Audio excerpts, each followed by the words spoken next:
కు ప్రభుత్వం ఎన్ని చర్యలు చేపట్టినా వాటిని పూర్తిగా అరికట్టలేకపోతుంది. ఎక్కడో ఓ చోట అక్రమంగా గంజాయి రవాణా కొనసాగిస్తూ భావితరాల భవిష్యత్తును నాశనం చేస్తున్నారు. ప్రభుత్వం ఎన్ని అవగాహన కార్యక్రమాలు చర్యలు తీసుకున్నా గంజాయి వ్యాపారం మాత్రం ఆగడం లేదు. తాజాగా మరోసారి నగరంలో భారీగా గంజాయి పట్టుబడింది.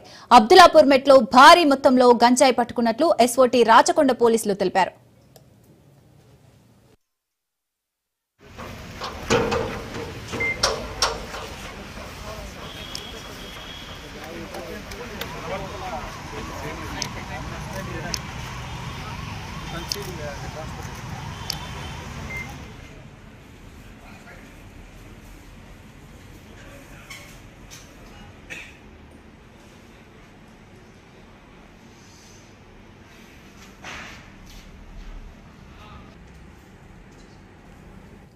మత్తు పదార్థాల నివారణకు ప్రభుత్వం ఎన్ని చర్యలు చేపట్టినా వాటిని పూర్తిగా అరికట్టలేకపోతుంది.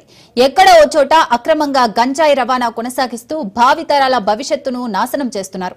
ప్రభుత్వం ఎన్ని అవగాహన కార్యక్రమాలు చర్యలు తీసుకున్నా గంజాయి వ్యాపారం మాత్రం ఆగడం లేదు.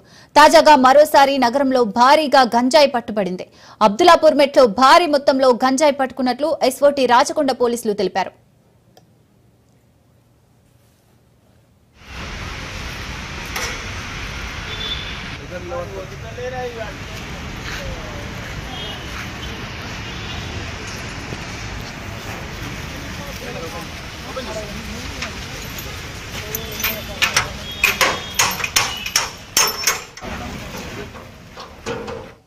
అబ్దుల్లాపూర్ మెట్లో భారీగా గంజాయిని పట్టుకున్నట్లు సిపి సుధీర్ బాబు తెలిపారు.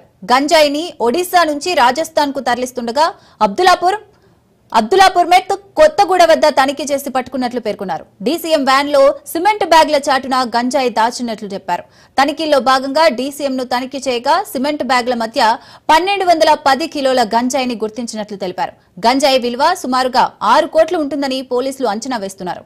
గంజాయిని స్వాధీనం చేసుకుని డీసీఎం ను పోలీస్ స్టేషన్ కు తరలించినట్లు తెలిపారు. ఈ మేరకు కేసు నమోదు చేసుకుని దర్యాప్తు చేస్తున్నట్లు పోలీసులు వెల్లడించారు.